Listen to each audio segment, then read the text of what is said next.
Good morning, class 10th. Today, I am going to tell you about imperative sentence, the second step of don't. Second step, don't of imperative sentence. I mean, I have already told you about the first step of imperative sentence. If any sentence begins with the first form of the verb. Now the next step, imperative sentence, don't. यानी imperative sentence का दूसरा point है don't, do not.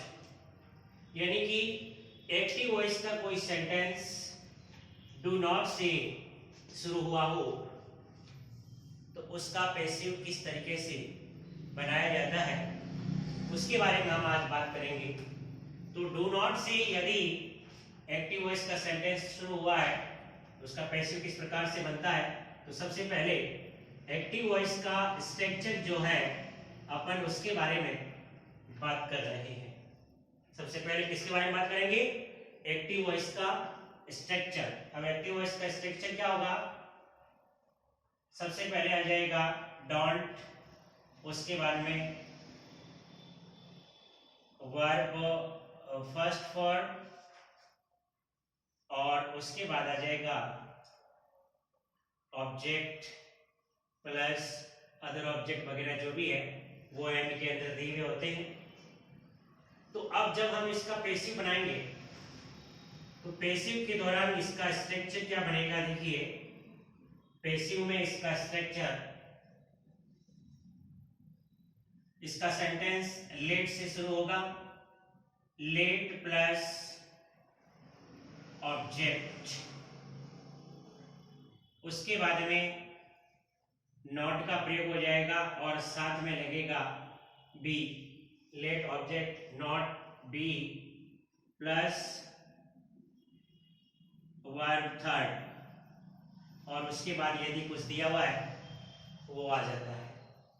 एक तो इसका तरीका है ये कि डू नॉट से यदि एक्टिव वॉइस शुरू हुआ है तो उसका पैसिव हम लेट से शुरू करेंगे, जैसे कि वर्ब की फर्स्ट फॉर्म वाला था वो भी लेट से शुरू हुआ था, और ये डू नॉट से है तो ये भी इसका पैसिव लेट से शुरू होगा। उसके बाद में एक्टिव वॉइस का ऑब्जेक्ट जो है वो पैसिव का सब्जेक्ट बन जाता है। नॉट आया हुआ डू हट जाएगा, डू को क्या करेंगे? डू को हम रिमूव कर देंगे, नॉट एज इट इज वापस आ जाता है तो ये पैसिव वॉइस में सब्जेक्ट के बाद नॉट आ जाता है, बी अपनी तरफ से लगाना है। फिर तीसरा नियम आता है इसका वर्ब की थर्ड फॉर्म, ये वर्ब की थर्ड फॉर्म, इसमें भी बाई नहीं होता है क्योंकि इसमें सब्जेक्ट है नहीं, ऑब्जेक्ट में क्या जाएगा तो बाई भी नहीं होता है। तो let object plus not be plus verb की थर्ड फॉर्म, और कोई ऑब्जेक्ट आया है तो वो वर्ब की थर्ड फॉर्म के बाद बैठ जाता है। एक तो तरीका है इसका ये।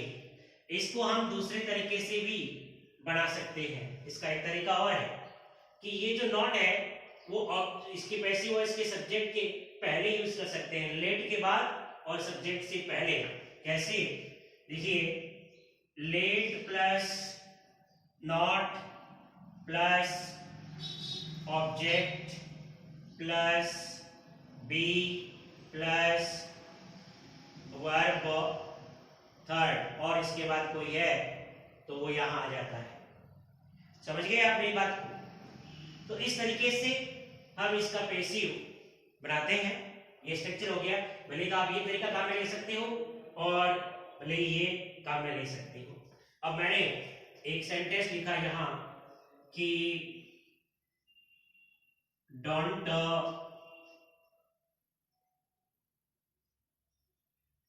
किल द बर्ड्स, ये क्वेश्चन दे दिया। अब ये किससे शुरू हुआ है? डू नॉट से शुरू हुआ है।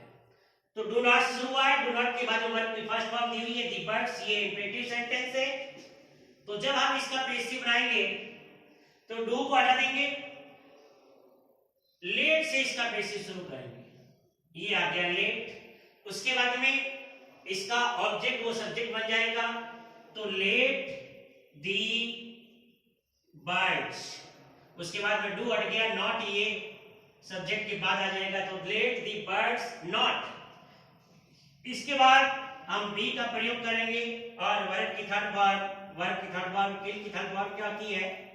किल्ड होता है। तो let the birds not be killed, और कुछ दिया हुआ है नहीं, एज इट इज आ जाएगा वापस, let the birds not be killed. और आप चाहे तो इसके दूसरे रूल से भी बना सकते हैं।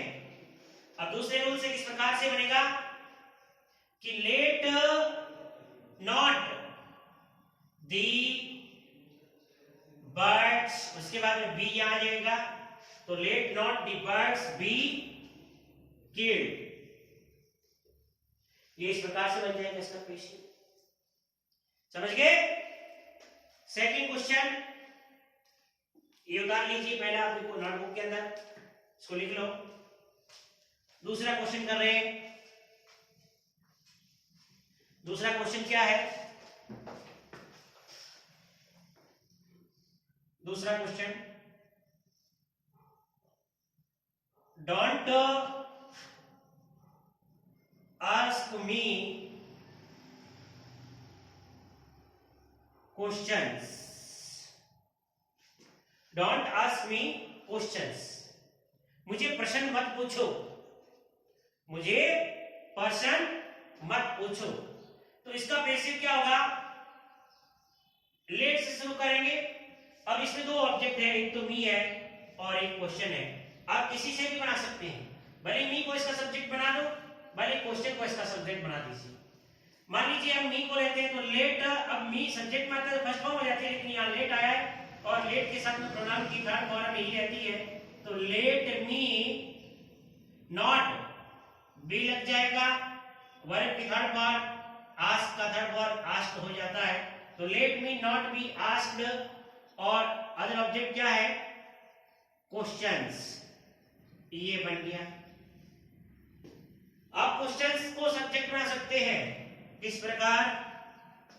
ये देखिए, लेट से वाक्य शुरू हो जाएगा, लेट क्वेश्चंस, उसके बाद में आ जाएगा नॉट बी, और वर्ब की थर्ड फॉर्म हो जाएगी आस्क्ड।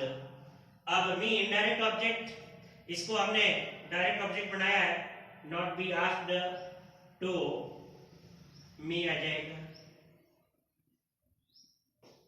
और दूसरा तरीका नॉट चेंज करना है, इसी से बना देते हैं कि let not questions be asked to me, ये इस तरीके से बन जाएगा। समझ गए आप लोग? ओके। उसके बाद इसका तीसरा भाग आता है इंपेरेटिव सेंटेंस का, उसके बारे में बात कर रहे हैं। अब तीसरा भाग देखिए, तीसरा भाग है इसमें कि यदि एक्टिव वॉइस का वाक्य प्लीज ऑब्लिक काइंडली से शुरू हुआ, प्लीज ऑब्लिक काइंडली से शुरू हुआ, तो जब हम इसका पैसिव बनाएंगे तो क्या करेंगे? सबसे पहले एक्टिव का इसका स्ट्रक्चर क्या होता है उसके बारे में बात कर रहे हैं कि सेंटेंस प्लीज या काइंडली से शुरू होता है, उसके बाद में वर्ब फर्स्ट आ जाती है, वर्ब फर्स्ट, उसके बाद कोई ऑब्जेक्ट प्लस अदर ऑब्जेक्ट दिया हुआ होता है, वो चीज आ जाती है। तो जब हम इसका पैसिव बनाएंगे, पैसिव, तो प्लीज या काइंडली जो है उसको रिमूव कर देते हैं और उसकी जगह क्या लिखेंगे? You are requested to, you are requested to, उसके बाद में वापस वर्ब की फर्स्ट फॉर्म आ जाएगी, you are requested to, verb first plus object या अदर ऑब्जेक्ट जो भी है वो वापस आ जाते हैं। अब रिक्वेस्ट का भाव होता है तो यू आर रिक्वेस्टेड टू, और एडवाइस का बोध होता है तो इसके लिए आ जाता है you are advised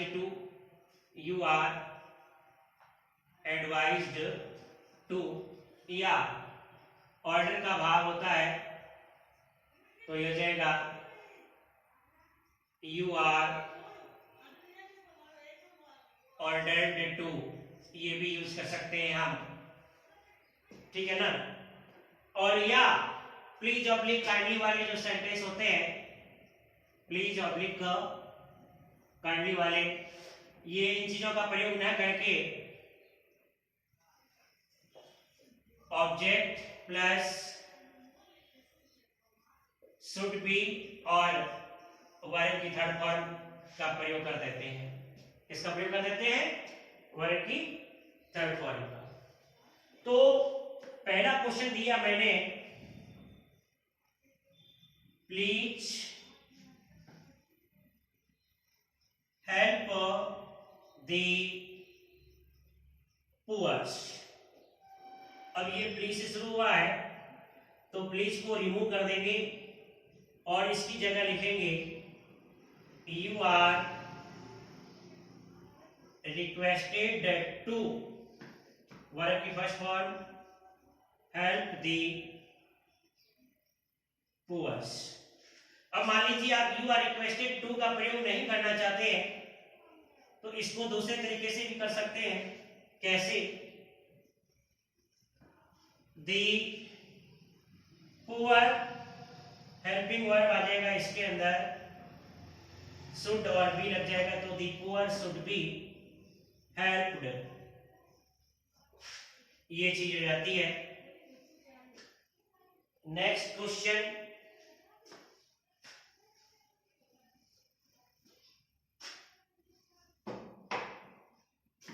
second, please take your medicine